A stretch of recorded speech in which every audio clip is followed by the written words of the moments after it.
नमस्कार, कोटपुतली एजुकेशन में आपका हार्दिक स्वागत है। और आज मैं उपस्थित हूं आपके सामने एक बहुत महत्वपूर्ण अपडेट लेकर। जी हां, पीटीटी 2022 रिफंड की नोटिस यहां पर आ चुका है।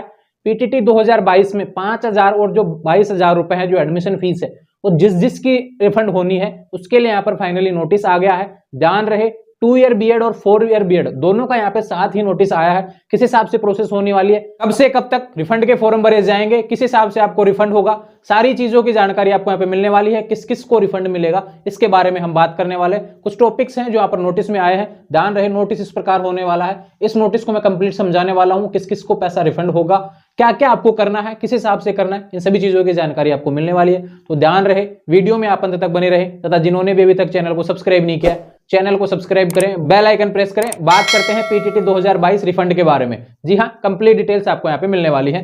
सबसे पहले आपको बता दूं 21 जनवरी से 27 जनवरी तक आपको पीटीटी की ऑफिशियल वेबसाइट, ये चीज आप ध्यान रखें, पीटीटी की जो ऑफिशियल वेबसाइट है वहां से आवेदन करना होगा। यानी कि आपको फॉर्म भरना पड़ेगा एक अप्लाई फॉर रिफंड, उसके माध्यम से आपको वहां पे रिफंड फिर आपको दिया जाएगा। ध्यान रहे सारी प्रोसेस ऑनलाइन होने वाली है, कहीं पे भी आपको ऑफलाइन कुछ भी नहीं करना, ये चीज आप ध्यान रखें। 21 जनवरी से 27 जनवरी तक अभी नोटिस आया है, 21 से प्रोसेस शुरू होगा, ये चीज आप ध्यान रखें। ऑनलाइन पीटीटी की ऑफिशियल वेबसाइट है, वहां से आपको आवेदन करना है। सारी चीजें अपनी रोल नंबर हुआ, काउंसलिंग नंबर हुआ, ये सारी जानकारी आपको वहां पे फिल करनी है। उसके बाद में आपका रिफंड हो जाएगा और थोड़े समय में आपको रिफंड मिल जाता है, ये चीज आप ध्यान रखें। फॉर्म प्रोसेस जब कंप्लीट होता है इसके बाद में कोई लिस्ट तो आने की यहाँ पे लग नहीं रहा है, क्योंकि यहाँ पे रिफंड जब चालू हो गया तो लिस्ट का तो कोई काम नहीं होता, ये चीज आप ध्यान रखें। तो अब जो ये रिफंड है लगभग ये मान के चले जैसे 27 तक हो रहा है तो उसके 15 से 20 दिन के बाद में आपका रिफंड शुरू हो जाता है, ये चीज आप ध्यान रखें। और दूसरी चीज इंपॉर्टेंट है कि अपने खुद का अकाउंट इसमें ऐड करना है, किसी परिवार का मतलब कोई भी अकाउंट इसमें ऐड नहीं करना है, नहीं तो रिफंड नहीं होगा, ये चीज आप ध्यान रखें। तो खुद का अकाउंट आपको ऐड करना है, सारी चीजें आपकी डिटेल सही से भरनी है, ये चीज आप ध्यान रखें। तो इंपॉर्टेंट था आपके लिए 21 से 27 जनवरी तक। अब किस किस को रिफंड मिलने वाला है इसके बारे में आपको कंप्लीट डिटेल्स मैं बता देता हूं, ये चीज आप ध्यान रखें। सबसे पहले तो आपको बता दूं कि जिसने भी 5,000 रुपए काउंसलिंग रजिस्ट्रेशन करवाया और कॉलेज अलॉट नहीं हुआ, ये ध्यान रखें, जिसने भी काउंसलिंग करवाई और कॉलेज अलॉट नहीं हुआ उसको 5,000 रुपए रिटर्न होंगे। 5,000 रुपए टोटल रिटर्न नहीं होता, लगभग 400 रुपए कट के आपको 4600 रुपए आपको रिटर्न हो जाएंगे, आपके अकाउंट में सीधे आ जाएंगे, ये चीज आप ध्यान रखें।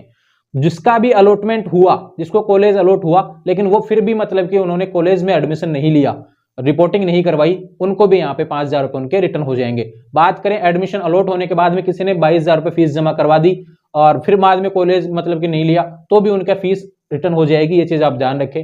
दूसरी चीज आपको बता दूं कि जिन भी विद्यार्थियों ने 22,000 रुपए जमा करवा दिए, 2 बार जिनका ट्रांजैक्शन हो चुका है, 2 बार जिनका ट्रांजैक्शन हो चुका है उसको रिफंड इसी प्रोसेस से होगा, ये चीज आप ध्यान रखें।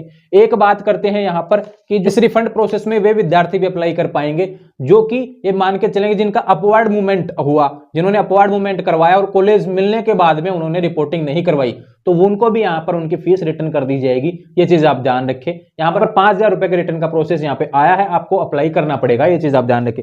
एक चीज और बता देता हूं, वे विद्यार्थी जिनकी डेथ हो चुकी है तो उनका परिवार उनके एडमिशन फीस से मतलब कि यहाँ पे जिन्होंने रिपोर्टिंग नहीं करवाई उस कारण से आप एडमिशन फीस यहाँ पे रिटर्न कर सकते हैं, लेकिन आपको यहाँ पे मृत्यु सर्टिफिकेट उनका देना पड़ेगा, ऐसा भी मतलब कि यहाँ पे कहा गया है। एक बात करते हैं कि वे विद्यार्थी जिन्होंने 2 ईयर बीएड हुआ या 4 ईयर बीएड हुआ, एडमिशन ले लिया और उसके बाद में और कहीं एडमिशन ले लिया, फिर किसी कारणवश प्रवेश अपना रद्द करवा लिया है बीएड वाला, तो उसके बाद में उनको फीस रिटर्न कर दी जाएगी, ये चीज आप ध्यान रखें, यहाँ पर ऐसा भी कहा गया है। तो ये चीजें हैं जो आपको मैंने बता दी हैं। सबसे पहले बता दो जिसको आवंटन नहीं हुआ, जिसको कॉलेज अलॉट ही नहीं हुआ उसको तो पैसा रिटर्न हो गई, जिसको अलॉट होने के बाद में रिपोर्टिंग नहीं करवाई उसको भी रिटर्न होगा। ध्यान रखें, एक से अधिक बार शुल्क जमा करवा दिया तो भी रिटर्न होगा, ये चीज आप ध्यान रखें। अपवर्ड मूवमेंट के बाद में प्रवेश नहीं लिया, अपवर्ड मूवमेंट आपने करवाया और उसके बाद में आपने कॉलेज जो मिला उसमें आपने एडमिशन कंफर्म नहीं करवाया तो आपको यहाँ पे ये ध्यान रखें आपको रिटर्न होने वाला है। डेथ का मैंने बता ही दिया, एक प्रवेश रद्द वाला भी मैंने आपको बताया, तो इन सभी विद्यार्थियों को यहाँ पर रिटर्न होगा, ये चीज आप ध्यान रखें। अब जिसका प्रवेश कंफर्म हो चुका है उसको रिटर्न नहीं होगा, ये चीज आप ध्यान रखें, जिसका प्रवेश कंफर्म हो चुका है उसको रिटर्न नहीं होगा, ये भी आपको ध्यान रखना है। तो जो विद्यार्थी जिनका एडमिशन हो चुका है वो अपनी तैयारी करें, अपने पढ़ाई करते रहें, और जिनका नहीं हुआ है, जिनका कॉलेज अलॉट नहीं हुआ है, वे विद्यार्थी अपना रिफंड का प्रोसेस 21 से 27 जनवरी तक आपको अप्लाई करना है। पीटीटी की जो ऑफिशियल वेबसाइट है वहीं से आवेदन करेंगे। अपना काउंसलिंग नंबर, अपना रोल नंबर, ये सभी जानकारी आपको वहाँ पे प्रोवाइड करवानी है। अकाउंट की डिटेल्स आपको सही से भरनी है, ये चीज आप ध्यान रखें, और खुद का अकाउंट होना चाहिए। तो जो भी पीटीटी रिफंड को लेकर काफी सवाल चल रहे थे 2 ईयर बीएड और 4 ईयर बीएड वालों के लिए, यहाँ पे साथ में प्रोसेस शुरू कर दिया गया। तो आने वाले समय में इससे रिलेटेड कोई भी जानकारी होगी आपको समय पे बता दी जाएगी। रिफंड जब आपके अकाउंट में आएगा तब भी आपको जानकारी दी जाएगी, जिसका नहीं आएगा, कोई समस्या आएगी, उसको भी जानकारी दे दी जाएगी। तो आने वाले समय में ऐसा ही अपडेट्स पीटीटी से रिलेटेड हो या फिर कोई भी एजुकेशनल नोटिस हो आप तक समय से पहुंचे, इसके लिए आप हमारे यूट्यूब चैनल कोटपुतली एजुकेशन को सब्सक्राइब करें, बेल आइकन प्रेस करें, और कोई सवाल आपका रह गया है तो चैनल पे कमेंट कर देना, आपको जवाब मिल जाएगा। या फिर हमारे इंस्टाग्राम और टेलीग्राम चैनल के माध्यम से आप जुड़ जाएंगे, जहां पर सारी अपडेट आपको मिलती रहती है। इसका पीडीएफ जो ऑफिशियल नोटिस आया, इसका पीडीएफ पीटीटी की वेबसाइट पर अपडेट कर दिया गया है, और या फिर कोई भी विद्यार्थी हमारे टेलीग्राम चैनल के माध्यम से आप प्राप्त कर सकते हैं। ध्यान रहे, इंस्टाग्राम के माध्यम से आप मुझसे पर्सनली बात कर सकते हैं। एजुकेशन से रिलेटेड जो भी सवाल आपके होंगे, आपको चाहे बीएड से रिलेटेड हो या अदर कोई सवाल हो एजुकेशनल, तो आपको वहां पे जवाब मिल जाएगा। तो आने वाले समय में ऐसे अपडेट्स के लिए चैनल के साथ जुड़े रहें। Thank you.